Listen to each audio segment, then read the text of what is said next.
হযরত সাঈদ ইবনে আমির আল জুমাহি বলতে লাগলেন, খলিফা তাকায়া দেখেন না আমার এই জামাটার দিকে, আমার এই দুইটা চাদর ছাড়া আমার আর অন্য কোনো কাপড় নেই, আমার এই দুইটা জামা ছাড়া আমার আর অন্য কোনো কাপড় নাই। খলিফা আমি যখন নাকি এভাবে করে করে এই দুইটা চাদর পরে আমি যখন নাকি আমি প্রতিদিন অফিসের মধ্যে আসি, 29 দিন যাবত যখন হয়ে যায়, আমার এমনি করে গায়ের জামার মধ্যে এত পরিমাণ দুর্গন্ধ সৃষ্টি হয়ে যায়, ওটা মানুষ সহ্য করবে দূরের কথা, আরে আমি নিজেই তো সহ্য করতে পারি না। এই দুনিয়ার জমিনে সম্মান কে না চায়? দুনিয়ার জমিনে ক্ষমতার মাধ্যমে প্রত্যেকটা মানুষ সম্মান চায়, ক্ষমতা যখন শেষ হয়ে যায় তার সম্মান থাকে না। দুনিয়ার জমিনে মানুষ অর্থ চায়, অর্থের মাধ্যমে মানুষ সম্মান চায়, অর্থ যখন শেষ হয়ে যায় তার সম্মান থাকে না। কেননা আপনি লক্ষ্য করে দেখেন, 5 আগস্টের আগে এই জমিনের বুকের যারা ক্ষমতাধর ছিল, ওই ক্ষমতাধররা আজ এমনি করে তাদের সবাড়িতে নাই। কারণ হলো, তার কারণটুকুনো হলো তার সম্মান নাই, তার মর্যাদা নাই, তার ক্ষমতাও শেষ, তার সম্মানও শেষ। জোরে কোন ঠিক কিনা? এই দুনিয়ার জমিনে যাদের অর্থ আছে, ওই অর্থশীল মানুষগুলো যতক্ষণ পর্যন্ত তাদের অর্থ থাকবে ততক্ষণ পর্যন্ত তাদের মর্যাদা থাকবে, যতক্ষণ পর্যন্ত তার অর্থ থাকবে ততক্ষণ পর্যন্ত মানুষ তারে সালাম দিবে, তারে সেলট দিবে। যখন অর্থ শেষ হয়ে যাবে তখন ওই মানুষটারে কেউ জিজ্ঞাসা করে না। কিন্তু প্রকৃতপক্ষে আপনি লক্ষ্য করে দেখুন, এই জমিনের বুকে যারা আল্লাহকে ভয় করে, আমার আল্লাহকে ভয় করে দুনিয়ার জমিনে চলাফেরা করে, আমার আল্লাহ রব্বুল আলামিন তাদের মর্যাদা এমন করে বাড়িয়ে দেন, এই দুনিয়ার জমিনে আমার আল্লাহ তাদের মর্যাদা, তাদের টাকা থাকুক না থাকুক, ক্ষমতা থাকুক না থাকুক, সাধারণ একজন মানুষ হলেও ভয় কারণে বলা ওই বান্দাটার মর্যাদা আমার আল্লাহ তামাম জমিনের ভিতরে বাড়া দেন। চিৎকার মেরে জোরে কন্যা সুবহানাল্লাহ। এই জন্য আমার আল্লাহ পাক তিনি জানান, ইন্নামা ইয়াখশাল্লাহ মিন ইবাদিহিল উলামা। এই জমিনের ভিতরে কেবলমাত্র কারা আমাকে ভয় করে? ও দুনিয়ার মানুষেরা, তারাই কেবলমাত্র আমাকে ভয় করে এই দুনিয়ার জমিনে উলামায়ে কেরাম, এবং উলামায়ে কেরামের সঙ্গে সঙ্গে উলামায়ে কেরামের সংস্পর্শ যারা নেয়। এই কথাটুকুন বলি কারণ ওই আলেমদের সেই সিনার যখন নূর মানুষের ভিতরে পৌঁছায় তখন ওই মানুষগুলো কেবলমাত্র দামি হয়ে যায়। ও আমার বন্ধুরা, আমার ভাইরা, আমি আপনাদের কাছে যেই কথাটুকুন রাখতে চাই, কাজী দুনিয়ার জমিনে যদি আপনি সম্মান চান, দুনিয়ার জমিনে যদি আপনার মর্যাদা বাড়াতে চান, তাহলে অবশ্যই অবশ্যই দুনিয়ার জমিনে আল্লাহর ভয় ছাড়া বিকল্প কোনো পথ নাই। জোরে কোন ঠিক কিনা? পরকালে আমার আপনার হালত কি হবে? মুত্তাকি বান্দার অবস্থা কি হবে? আমার আল্লাহ পাক রব্বুল আলামিন সূরা নাজিয়ার ভিতরে বলেন, ওয়া আম্মা মান খাফা মাকামা রাব্বিহি ওয়া নাহান নাফসা আনিল হাওয়া ফাইন্নাল জান্নাতা হিয়াল মাওয়া।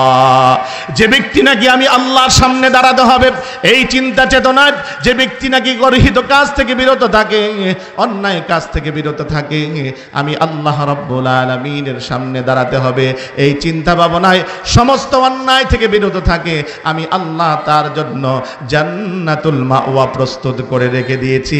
চিৎকার মেরে জোরে করেন সুবহানাল্লাহ।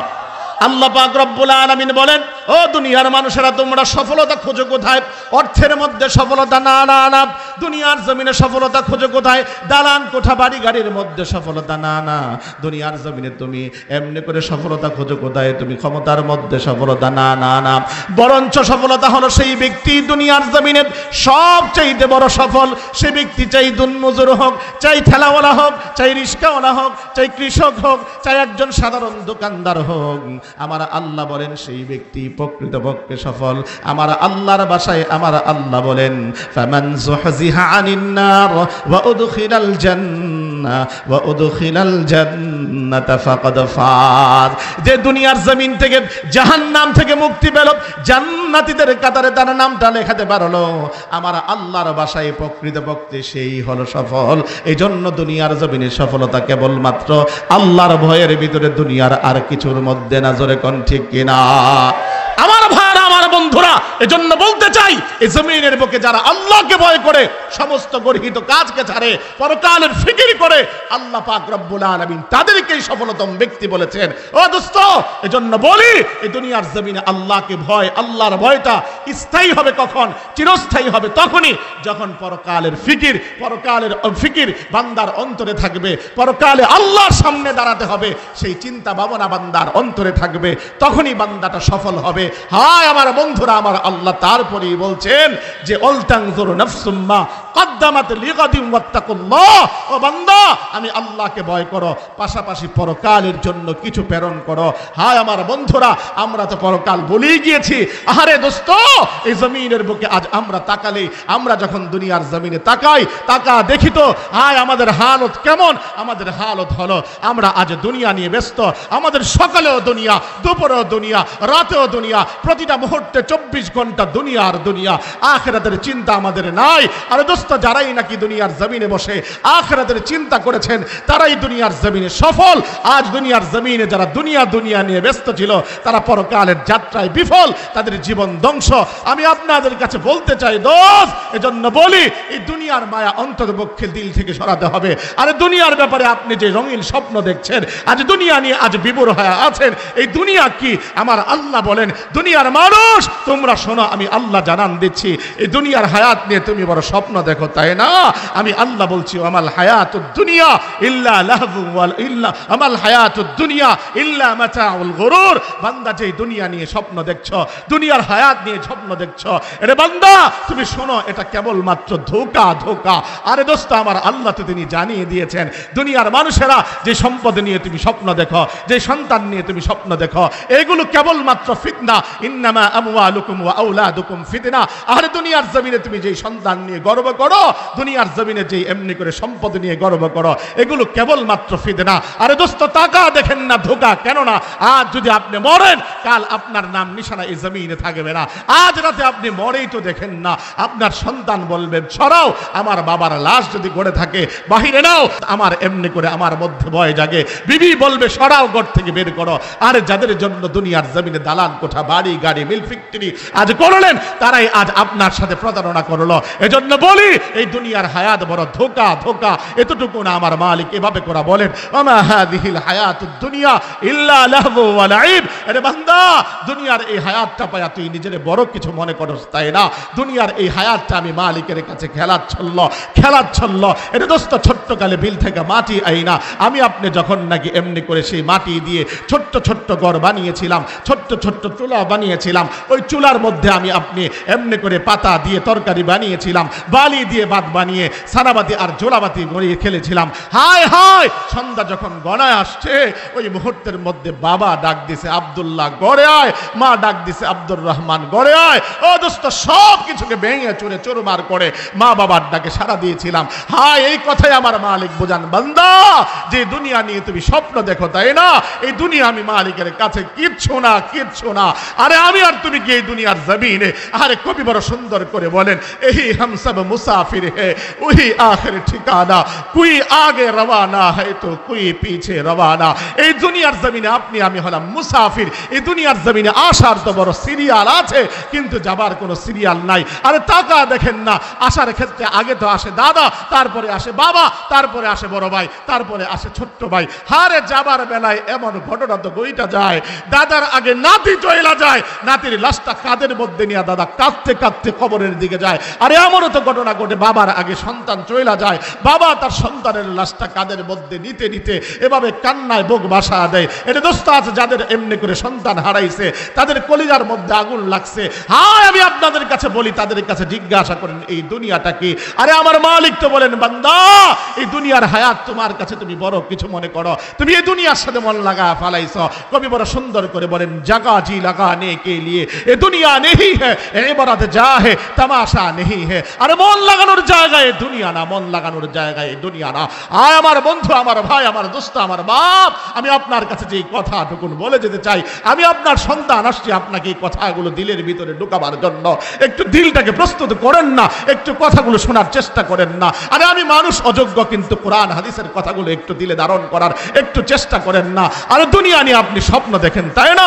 আরে আপনি একবার তো খেয়াল করেন, বলেন এই দুনিয়ার মায়া আপনাকে আমাকে ছাড়তে হবে, কোন সময় ছাড়বো সেটার কোনো নিশ্চয়তা নাই, কখন যাব সেটার কোনো নিশ্চয়তা নাই। এজন্য আমরা ছোট্টকালে ঘুড়ি উঠাইছি আসমানের মধ্যে, ঘুড়ি তো যা এমনি করে আকাশের মধ্যে যা বিভিন্ন দিকে নোক্তা কাটে আর বলে আমারে কেউ পাবে না, আমারে কেউ ছোবে না, আমারে কেউ ধরবে না। কিন্তু আসল কথা তো তা না, আসল কথা হলো এটাই যে এই দুনিয়ার জমিনে আমি আপনিও ছোট্টকালে ঘুড়ি যেমন উড়াইছি, আসমানে যেমন ঘুরে যায় যেমনি করে বিভিন্ন দিকে নোক্তা কেটেছে, আমি আপনি এই দুনিয়ার জমিনে মুসাফির হিসাবে এসে আজ দুনিয়ার জমিনে দালান কোঠা বাড়ি গাড়ির প্রতি মশগুল হয়েছি।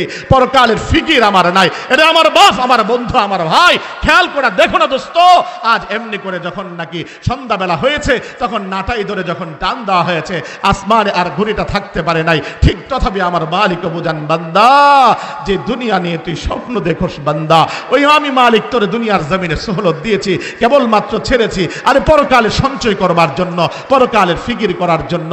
আজ দুনিয়ার মধ্যে রঙিন স্বপ্ন এই দুনিয়ার বুকে এসে তুই আজ সব কিছু বলে গেলি, আমি আল্লাহকে বলে গেলি, তুই বিভিন্ন দিকে আজ তোর দালান কোঠা বাড়ি গাড়ি নিয়ে ব্যস্ত হয়ে গেলি। জেনে রাখ, শুনে রাখ বান্দা, আমি মালাকুল মাউত আজরাইলের মাধ্যমে তোরে টান দিব, এই দুনিয়ার জমিনে তুই থাকতে পারবি না। আরে আমার আল্লাহ বলেন ইদা জা আজালুহুম লা ইস্তাখিরুনা সাআতাও ওয়া লা ইস্তাকদিমুন। আরে বান্দা শোন শোন বান্দা, আমি আল্লাহ তোরে এক সময় এমন ভাবে টান দিব মালাকুল মাউত আজরাইলের মাধ্যমে, ঘুড়ি যেমন করে নাটাই টান দিলে হাতে চলে আসে, আমি আল্লাহ তোরে যখন টান দিব ইলাইহি তুরজাউন, তোরে আমার কাছে ফিরে আসতে হবে। এজন্য দোস্ত আমার বাপ আমার, এজন্য আমার বন্ধু আমি তোমাদের কাছে অনুরোধ করি, আমার বাপ আমি আপনাদের কাছে অনুরোধ করি, অন্তত পক্ষে এই দুনিয়ার রঙিন এই স্বপ্ন দেখেন না। দুনিয়াতে চলবেন কিন্তু দুনিয়ার জমিনের ভিতরে দুনিয়ার সাথে মন লাগাবেন না।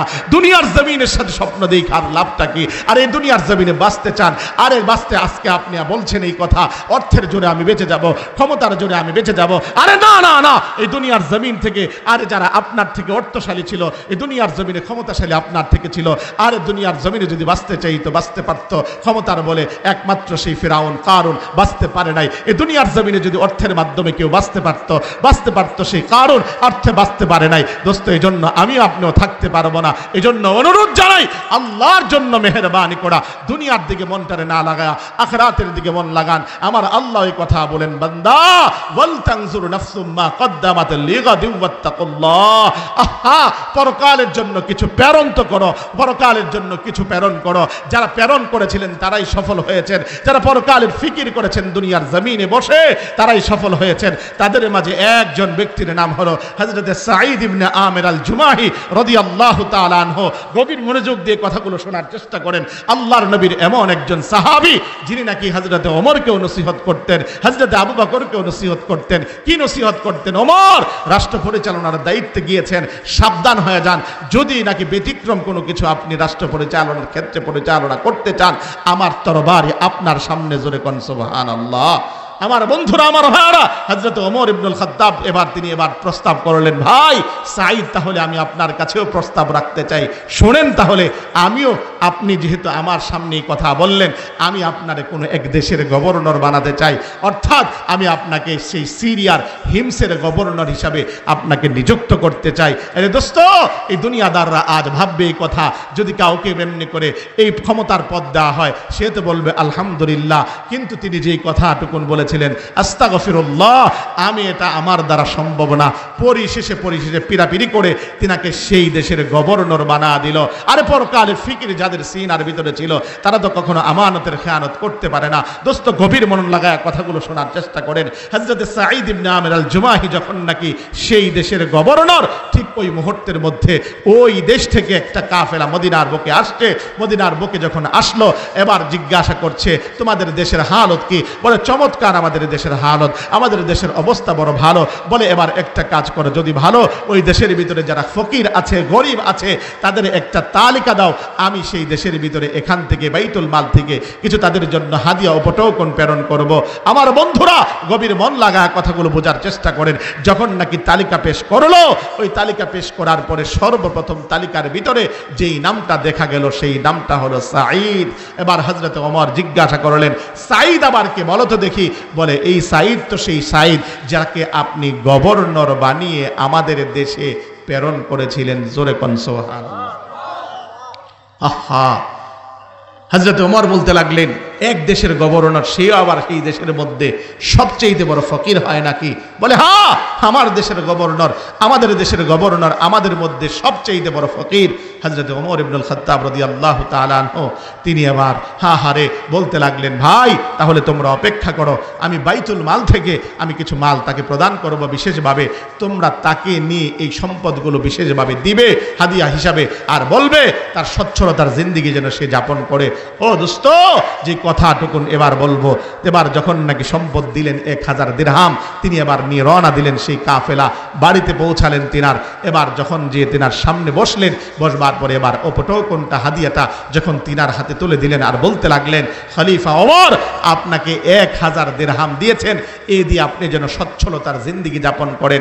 এই হাদিয়া যদি আমি পেতাম, আমার মতো মৌলভী সাহেব পেত, আমি তো বলতাম আলহামদুলিল্লাহ। কিন্তু পর ওই মুহূর্তের মধ্যে সঙ্গে সঙ্গে তিনি বলে উঠলেন, আস্তাগফিরুল্লাহ, ইন্না লিল্লাহ ইন্না লিল্লাহ।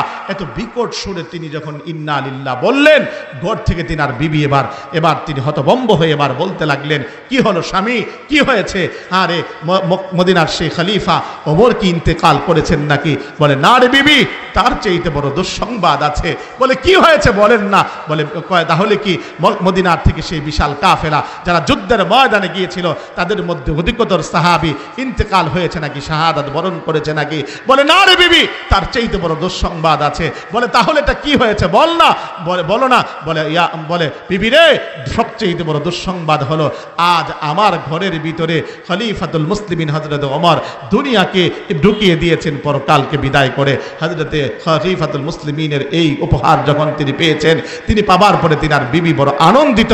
এবার বলতে লাগলেন, বিবি রে শোন, আমি একটা কাজ করি, তোকে আমি নির্দেশ দিলাম, শোন, এই অর্থগুলো কেবলমাত্র এটা আমাদের থেকে যারা বেশি গরিব এবং যারা বিধবা, আজ তাদের মাঝে এগুলো বন্টন করে দিয়ায়। জোরে কন্যা সুবহানাল্লাহ। মুসলমান বন্ধুরারে আমার, যেই কথা সেই কাজ। বিবি আর কাল বিলম্ব না করে সঙ্গে সঙ্গে ওই হিমসের মধ্যে যারা গরিব ছিল, অসহায় ছিল, এমনি করে এতিম ছিল, বিধবা ছিল, তাদের মাঝে বন্টন করে দিয়ে আসলো।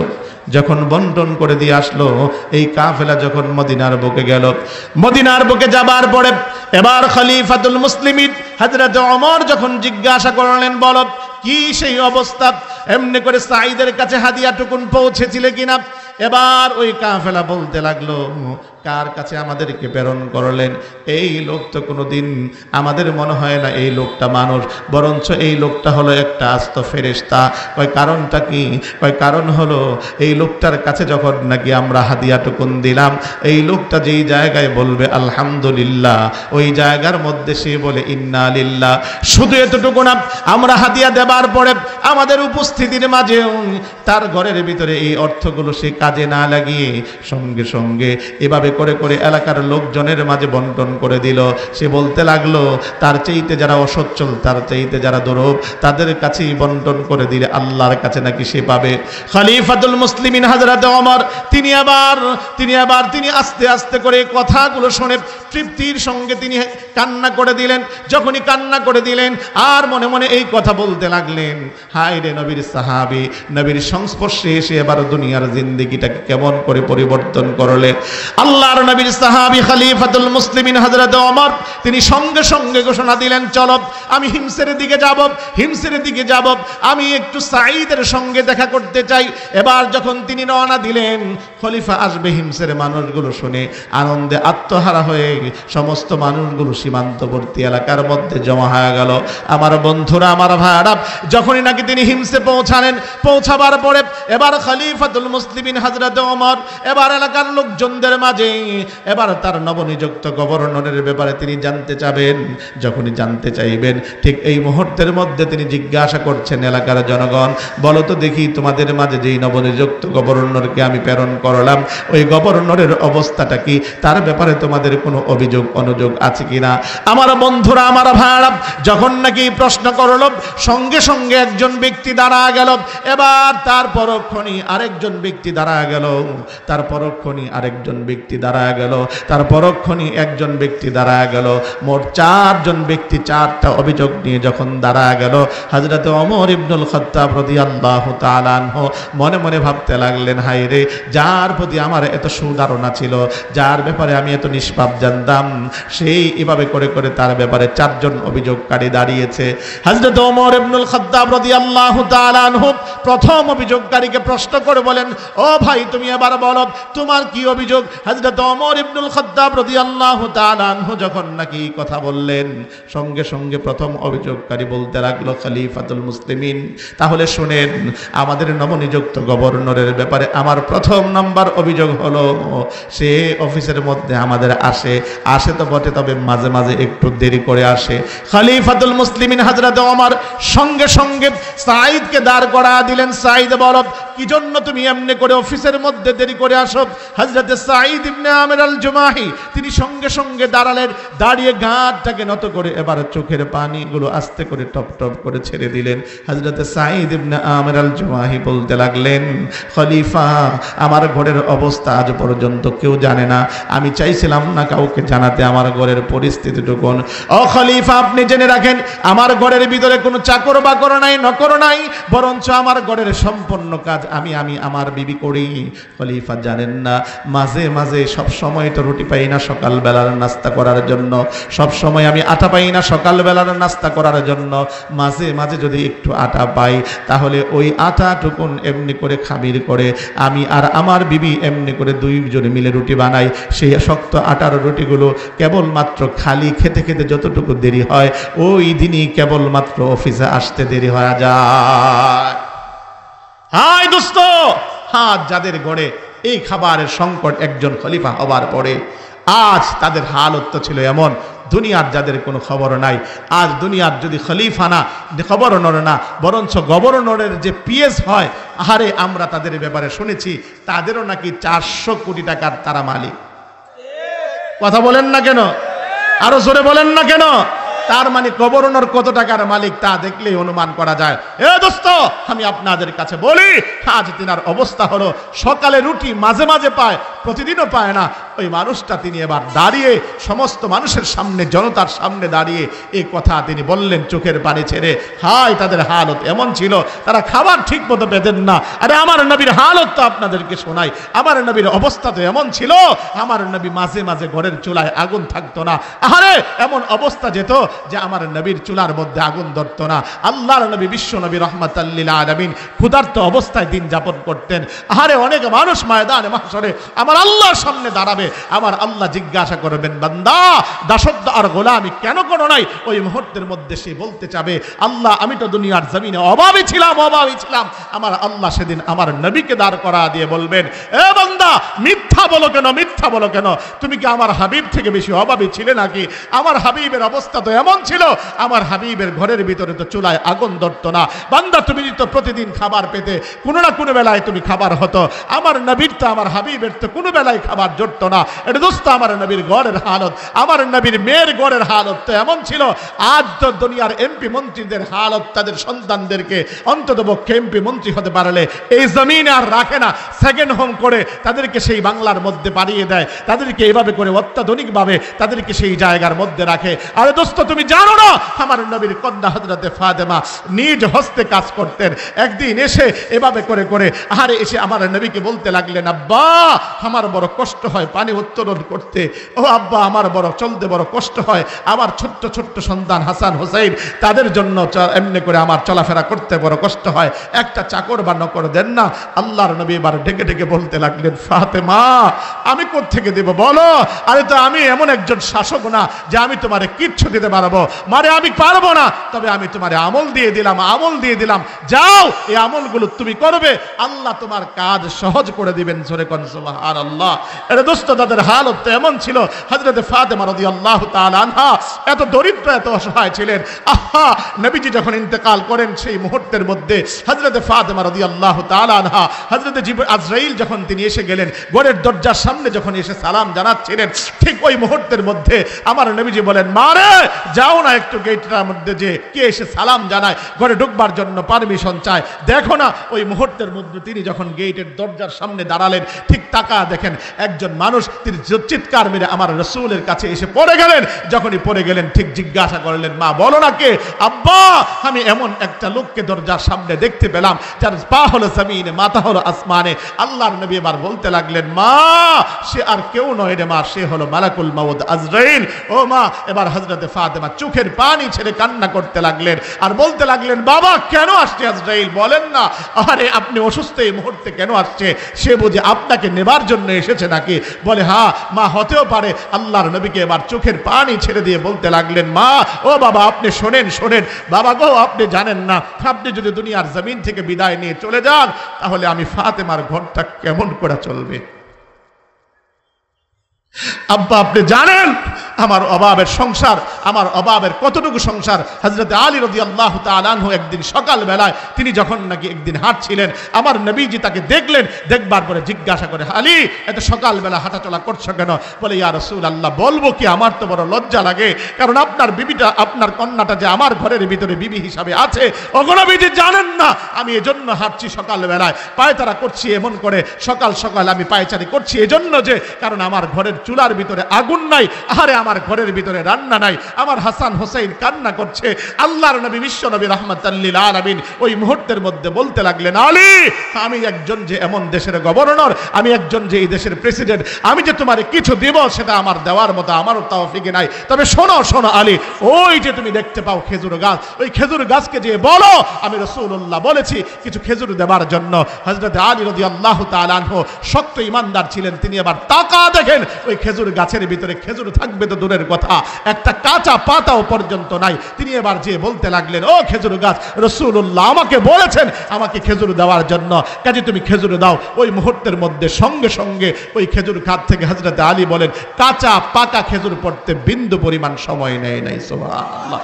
আরে দোস্ত, হযরত আলী রাদিয়াল্লাহু তাআলা আনহুর ঘরের ভিতরে খাবারে আগো এমনি খাবার নাই। আহা, হযরত ফাতেমা এবার ডাক দিয়ে বলেন, আব্বা আপনি যদি দুনিয়ার জমিন থেকে চলে যান, আমার হাসান হোসেন যখন 2-3 দিন যাবত খিদার তাড়নায় ছটফট করতে থাকে, ও বাবা ওই মুহূর্তের মধ্যে আমি আমার ঘর থেকে আস্তে করে বুঝিয়ে সুজিয়ে আমি নানার বাড়ি পাঠায় দেই, নানার বাড়ি পাঠায় দেই।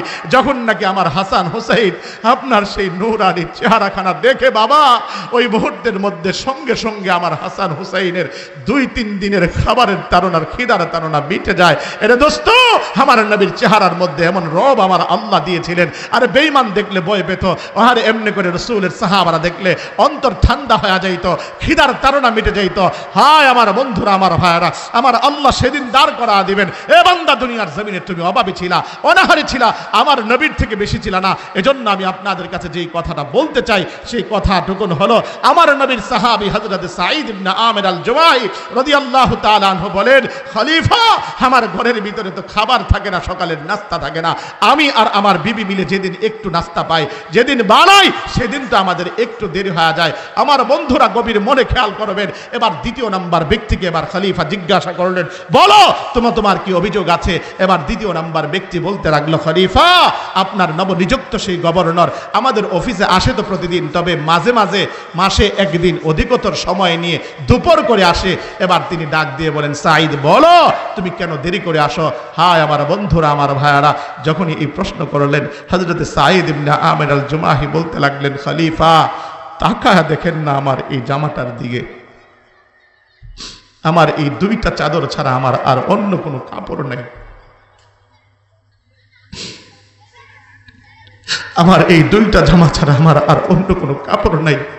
খলিফা আমি যখন নাকি এভাবে করে করে এই 2টা চাদর পরে আমি যখন নাকি আমি প্রতিদিন অফিসের মধ্যে আসি, 29 দিন যাবত যখন হয়ে যায়, আমার এমনি করে গায়ের জামার মধ্যে এত পরিমাণ দুর্গন্ধ সৃষ্টি হয়ে যায়, ওটা মানুষ সহ্য করবে দূরের কথা, আরে আমি নিজেই তো সহ্য করতে পারি না। তখন একটা দিন ধার্য করি, 30তম দিনে আমি এভাবে করে করে আমার ওপরের চাদরটা আমি ধৌত করি।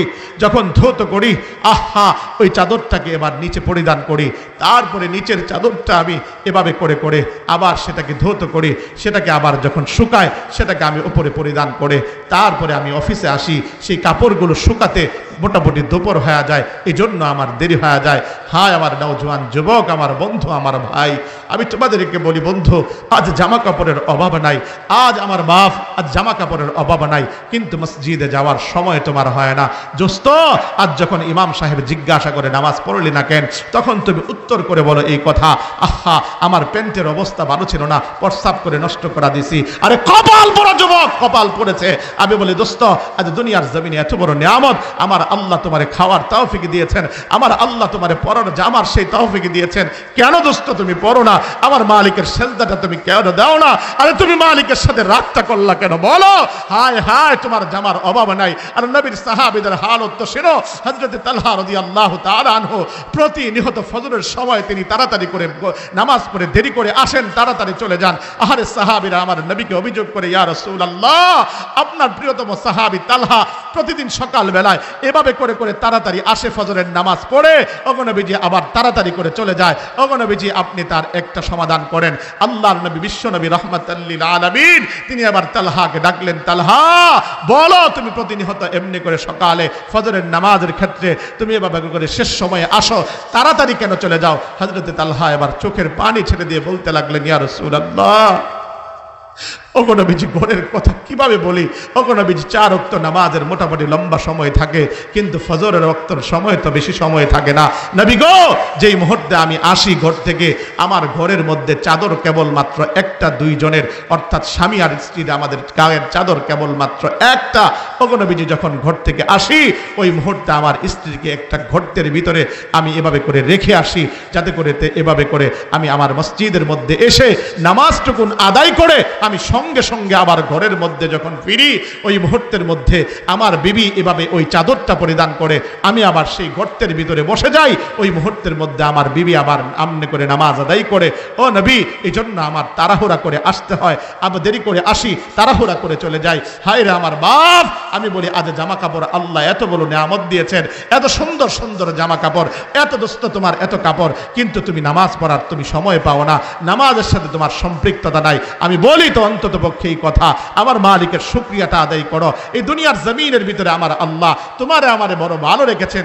আজ তো অনেকের ভিতরে হিংসা জাগে, আরে সে কত জামা সুন্দর পরে, আমার কেন সুন্দর জামা নাই? আরে দোস্ত তুমি একবার খেয়াল করো তো, আরে এভাবে করে করে খেয়াল করো, আল্লাহ এর উপরে কানাতের জিন্দেগি, তোমাকে সন্তুষ্টির জিন্দেগি যাপন করার জন্য বলেছেন। হযরত আবু হুরায়রা রাদিয়াল্লাহু তাআলা আনহুকে আল্লাহর নবী একদিন দাঁড় করিয়ে নবীজি বলেছিলেন, কি আছো এমন আমার নসিহতগুলো শুনবে এবং নিজে আমল করবে, অপরকে আমল করার জন্য নির্দেশ করবে। হযরত আবু হুরায়রা দাঁড়িয়ে ছিল, নবীজি 5টা আঙ্গুল ধরে ধরে নসিহত করেছিলেন। প্রথম নাম্বার নসিহত ছিল ইত্তাকিল মাহারিমা তাকুন আবাদান নাস। আবু হুরায়রা, আল্লাহকে ভয় করো, গুনাহকে ছেড়ে দাও, তাহলে তুমি দুনিয়ার জমিনে সবচেয়ে এমনি করে সবচেয়ে দামি বান্দা বনে যাবা। ও দোস্ত, দ্বিতীয় নাম্বার নসিহত আমার নসিব করেছিলেন ওয়ারদা বিমা কাসামাল্লাহু লাকা তাকুন আগানান নাস। ও আবু হুরায়রা, ভাগ্যতুষ্টি জীবন যাপন করো, তাহলে দুনিয়ার জমিনে তুমি ধনী হয়ে যাবা।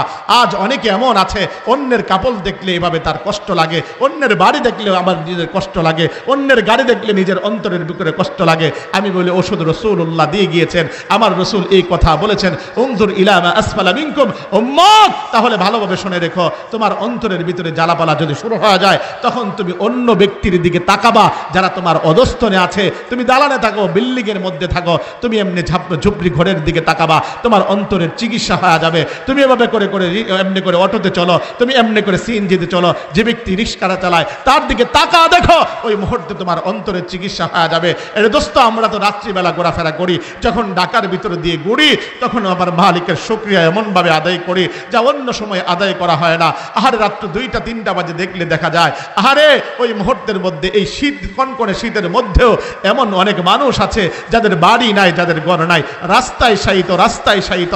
আহা, শুধু এতটুকু না, শুধু এতটুকু না, যখন তাকা দেখি অনেক কর্মজীবী ভাই, যেই ভাইগুলো সারাদিন পেট্রোল মেরে মেরে রিক্সাটা চালায়, সারাদিন তো কষ্ট করে, আমার ওই ভাইগুলো রাত্রিবেলাও কষ্ট করে, কেমন কষ্ট করে জানো? সেই জায়গায় সোজা হয়ে ঘুমাবার কোনো সুযোগ নাই, সিটটার মধ্যে এমনি করে কোনো মতে নিজের দেহটাকে ঠেকিয়ে হায় হায় ওই সিটের মধ্যে মাথা রেখে বড় কষ্ট করে ঘুমায়, সারা রাত এভাবে পার করে। তখন আমি মনে মনে বলি, আয় মালিক, আমারে তুমি কত ভালো রাখছো, হায় আল্লাহ আমারে তুমি কত ভালো রাখছো, আমারে তুমি কত ভালো রাখছো। হায় দোস্তের জন্য বলি তো বলি, বারবার খেয়াল করে এবার কথাটা শোনার চেষ্টা করো। যতটুকু আমার আল্লাহ জামা কাপড় তোমারে দিয়েছে, এই জামা কাপড়ের শুকরিয়া আদায় করো, মালিকের কুদরতি কদমে সেজদা দেওয়ার চেষ্টা করো। হযরত সাঈদ ইবনে আমির আল জুমাহি রাদিয়াল্লাহু তাআলা আনহু যখন এই কথা বললেন, হযরত ওমরের মনটা একটু হালকা হতে লাগলো। এটা দোস্ত এবার তৃতীয় নাম্বার ব্যক্তিকে বলতে লাগলো, বলো তোমার কি অভিযোগ তোমাদের গভর্নরের ব্যাপারে। এবার ওই তৃতীয় নাম্বার ব্যক্তি বলতে লাগলো, ও খলিফা, আমার অভিযোগ হলো আমাদের এই নেতা, আমাদের এই গভর্নর আমাদেরকে তো দিনের বেলা সময় দেয়, কিন্তু আমাদেরকে রাত্রিবেলা কোনো সময় দেয় না। এবার শোনার চেষ্টা করো। হযরত সাঈদ ইবনে আমির আল জুমাহি বলতে লাগলো, খলিফা, আমি আমার সময়টাকে আমি দুই ভাগে ভাগ করেছি। আমি দিনের বেলা তো আমার জনগণকে সময় দেই, আর রাত্রিবেলা আমি আমার মালিককে স্মরণ দেই। সুবহানাল্লাহ। আমার বন্ধুরা, আমার ভাইরা, আজ মালিককে সময় দেওয়ার তোমার আমার সময় নাই। তোমার আমার সময় হলো আজ মোবাইলের মধ্যে। রাত্রি যখন আসে তোমার আমার সময় চলে যায় এভাবে আড্ডার মধ্যে। তোমার আমার সময় চলে যায় নওজোয়ান, আজ তোমার আমার সময় চলে বান্ধবীর সাথে, আজ তোমার আমার সময় চলে বন্ধুর আড্ডার সাথে। আমার বন্ধুরা, আমার ভাইরা, আমি তো বলি এই কথা, বারবার বলি, আমার মালিককে স্মরণ দেওয়ার চেষ্টা করো। কারণ আমার মালিক বলেন, ওয়াল্লাযীনা ইয়াবিতুনা লিরাব্বিহিম সুজদাও ওয়া কিয়ামা। আরে আমার গোলাম যারা হবে, আমার বান্দা যারা হবে, আমার একনিষ্ঠ গোলাম যারা হবে, তাদের অন্যতম গুণ হলো তারা রাত্রিবেলা কখনো অহেতুক কাজে রাত্রি কাটাবে না, বরঞ্চ রাত্রিবেলা সে সেজদায় কাটাবে। রাত্রিবেলা সে এভাবে করে করে আমি মালিকের সামনে দাঁড়ায় নামাজ পড়ে কাটাবে। হায় নওজোয়ান, তোমাকে আমি বলি দোস্ত, আজ তুমি রাত্রিটার মধ্যে যখন আসে তোমার অমনি করে অন্ধকার সেই রাত্রিতে ঘোষণা খায় সাথে নফসানি তোমাকে গুনাহের দিকে তাকাজা করে, তোমাকে গুনাহের দিকে কেবলমাত্র ডাকে। তুমি গুনাহের দিকে মায়েল হয়ে যাও, গুনাহের দিকে ফিরে যাও। কম্বলটাকে টেনে কানের ভিতরে হেডফোনটাকে ঢুকিয়ে ঠিক ওই মুহূর্তের মধ্যে তুমি এভাবে করে করে বারবার কেবলমাত্র নষ্ট নারীর ছবি দেখো, তুমি নাটক দেখো, সিনেমা দেখো, সব কিছু দেখো। তুমি ভাবো তোমার পাশের ঘরে থাকা তোমার বাবা তোমাকে দেখে না, তোমার মা তোমাকে দেখে না, তোমার ভাই তোমাকে দেখে না, তোমার আত্মীয় স্বজন কেউ তোমাদেরকে দেখে না। কিন্তু জেনে রাখো দোস্ত, পৃথিবীর কেউ না দেখলেও একজন তিনি দেখেন। তিনি কে? আল্লাহ তিনি দেখছেন। আমার বন্ধুরা, আমার ভাইয়ারা, আমি আপনাদের কাছে যে কথাটুকু বাকি অংশটুকু বলতে চাই, সেই কথাটুকু হলো, খেয়াল করে শুনেন। হযরত সাঈদ ইবনে আমির আল জুমাহি বলতে লাগলেন, ও খলিফা, আমি রাত্রিবেলাতে আমার মালিককে সময় দেই, মালিককে সময় দেওয়ার দরকার আমাদের প্রত্যেকেরই। ও দোস্ত, এবার চতুর্থ নম্বর ব্যক্তিকে অভিযোগ বলতে লাগলো, বলো তোমার কি অভিযোগ। সঙ্গে সঙ্গে সে বলতে লাগলো, খলিফা, আমার অভিযোগ হলো আমাদের যে গভর্নর নবনিযুক্ত, সেই গভর্নরের অবস্থা হলো মাঝে মাঝে অফিসে এলে সেভাবে করে করে ফিট হয়ে যায়, সেভাবে করে করে অজ্ঞান হয়ে যায়। খলিফাতুল মুসলিমিন হযরত ওমর বলতে লাগলেন, সাঈদ, বলো তো দেখি কি সেই সমস্যা। বললেই তো নতুন গভর্নর পাঠাতাম, কেন তুমি এভাবে করে করে বেহুশ হয়ে যাও। বলতে লাগলো, খলিফা, আমার সমস্যা হলো, শুনেন, যখন আমি বেঈমান ছিলাম ওই মুহূর্তে বদরের পরে যখন নাকি বদরের যুদ্ধে ওই বেঈমানগুলোর অনেক মানুষ যখন নাকি মারা গিয়েছিল, তাদের মনের ভিতরে জিদ, মুসলমানদের কাউকে পেলে তারা অত্যন্ত কঠিনভাবে প্রতিশোধ নেবে। আমার ভাই খুবাইবকে তারা বাটে পেয়েছিল। আমার ভাই খুবাইবকে যখন এমনি করে গ্রেফতার করে তাদের জিন্দানখানায় রেখেছিল, জিন্দানখানায় রাখার পরে ডাক ডোল পিটিয়ে এবার যখন নাকি তাকে এভাবে হত্যা করার জন্য নিয়ে যাচ্ছিল, ঠিক ওই মুহূর্তের মধ্যে আমার ভাই যখন যাচ্ছিল, ঠিক ওই মুহূর্তের মধ্যে আমার ভাইকে লাঞ্ছনার সাথে ওরা কেউ কিল দেয়, কেউ থাপ্পড় দেয়, কেউ ঘুষি দেয়, কেউ বা আবার গালি দেয়, এভাবে করে নিচ্ছিল। ওই মুহূর্তে আমি পাশে ছিলাম, অসহায়ের মতো আমি ছিলাম। ও খলিফা, ওই মুহূর্তের মধ্যে আমার ভাইকে যখন না হলো, ঠিক ওই মুহূর্তের মধ্যে আমার ভাইকে জিজ্ঞাসা করা হয়েছিল, এবার বলো হুযায়ফা, তোমার জীবনের শেষ কোনো ইচ্ছা আছে নাকি? খুবাইব, তোমার জীবনের শেষ কোনো ইচ্ছা আছে নাকি? খুবাইব সেদিন উত্তর করে বলেছিল, হ্যাঁ, আমার জীবনের শেষ ইচ্ছাটুকুন হলো আমার 2 রাকাত নামাজ আদায় করতে দাও। এবার যখন তিনাকে 2 রাকাত নামাজের সুযোগ দেওয়া হলো, তিনি এবার নামাজ পড়লেন, একটু তাড়াতাড়ি করে পড়লেন। সঙ্গে সঙ্গে তিনি বলতে লাগলেন, বেঈমানরা, তোমরা জেনে রাখো, শুনে রাখো, আমি তাড়াতাড়ি করে কেন নামাজটুকুন আদায় করলাম। তোমরা এই কথা মনে মনে ভাবতে পারো মুহাম্মদের সৈনিকেরা মনে হয়তো মৃত্যুকে ভয় পায় না, আমি কখনো মৃত্যুকে ভয় পাই না, আমি নামাজটুকুন এই জন্য তাড়াতাড়ি আদায় করলাম। বলতে লাগলো, ও খুবাইব, তোমার কাছে জানতে চাওয়া, বলো যদি আজ এই স্থানে আমি তোমাকে ছেড়ে দেই, তোমার জায়গায় যদি মুহাম্মদুর রাসূলুল্লাহকে এনে দাও, তাহলে তোমাকে ছেড়ে দেওয়া হবে। হযরত খুবাইব উত্তর করে বলতে লাগলেন, শোনো, আমি জীবদ্দশায় আমার নবীকে হত্যা দূরের কথা, আমার নবীর গায়ে যদি একটা ফুলের টোকাও লাগে, আমি খুবাইব তা কুচ্ছিন কালেও বড্ড বরদাস্ত করতে পারবো না। ও মুহাম্মদের আশিকেরা, আমার নবীর আশিকেরা, একটা কথাই বলতে চাই, আজ এই জমিনের বুকে আজ কোনো বেঈমান নাস্তিক আর মুরতাদেরা আজ আমার নবীর বিরুদ্ধে কথা বলে আর তামাম বিশ্বমুখে একটা আওয়াজ তুলে দিতে হবে, অন্তত পক্ষে আমরা ইমানদার যতদিন পর্যন্ত এই পৃথিবীর বুকে জিন্দা আছি, আমার নবীর বিরুদ্ধে কথা বললে কাউকে আমরা ছাড় দেব না। ঠিক কিনা জোরে বলো মুসলমান? আমার নবীর বেলায় আমাদের কোনো আপোষ চলবে না। ও আমি একটা কথাই বলতে চাই, গালি দাও আমাকে, আমি মেনে নিব, গালি দাও আমার বাবাকে, আমি মেনে নিব, গালি দাও আমার মাকে, আমি মেনে নিব, কিন্তু দু জাহানের বাদশা রাহমাতাল লিল আলামিনকে গালি দিলে খোদার কসম তার জিন্দা ছাড়বো না। জোরে কোন ঠিক কিনা? আমার বন্ধুরা, আমার ভাইরা, পরিশেষে যে কথাটুকুন আপনাদেরকে বলতে চাই, হযরত খুবাইবকে যখন শুলিতে চড়ানো হলো, ঠিক ওই মুহূর্তের মধ্যে তিনার কান কাটে, হাত কাটে, পা কাটে, ঠিক ওই মুহূর্তের মধ্যে তিনি এবার আল্লাহকে ডেকে ডেকে বলতে লাগলেন, আল্লাহ, আমাকে যেভাবে তারা অপমানের সাথে হেনস্থা করছে, আল্লাহ তুমি তাকে ধরো, তাদেরকে পাকড়াও করিও। ওই অবস্থার ভিতরে আমার ভয় লাগে। সাঈদ বলতে লাগলেন, ও খলিফাতুল মুসলিমিন, আমার ভয় লাগে না জানি ময়দানে মাহশরে আমার আল্লাহ আমারে ওই বিচারের আওতাধীন করে কিনা, আমার ভাইয়ের বদদুয়াটুকুন আমার বেলায় লেগে যায় কিনা। যখনই এই কথা মনে হয় তখন সঙ্গে সঙ্গে আমি সেন্সলেস হয়ে যাই। আরে দোস্ত, এতটুকু না, হযরত খলিফাতুল মুসলিমিন পূর্ণ বর্ণনা শুনে মনটাকে শান্ত করে যখন চলে যাচ্ছিলেন, ঠিক ওই মুহূর্তের মধ্যে খলিফাতুল মুসলিমিন তিনি আবার সাঈদকে বলতে লাগলেন, সাঈদ, এই নাও আরো 1000 দিরহাম দিলাম, তুমি সচ্ছলতার জিন্দেগি যাপন করো। তিনার বিবি বড় খুশি, এবার তো স্বামী আমাদের ঘরের মধ্যে আসবাব আনবে, খাবার দাবার আনবে। এবার সাঈদ ইবনে আমির আল জুমাহি এবার বিবিকে বলতে লাগলেন, বিবি, তাহলে এবার শোনো, বলো তো দেখি, এই অর্থগুলো যদি বড় কোনো মহাজনের কাছে লাগাই, সেটা যদি বেশি অধিকতর মুনাফা হয়, তাহলে তুমি সন্তুষ্ট আছো কিনা? তখন তিনি বলতে লাগলেন, যান, অসুবিধা কি, এটাই তো ভালো।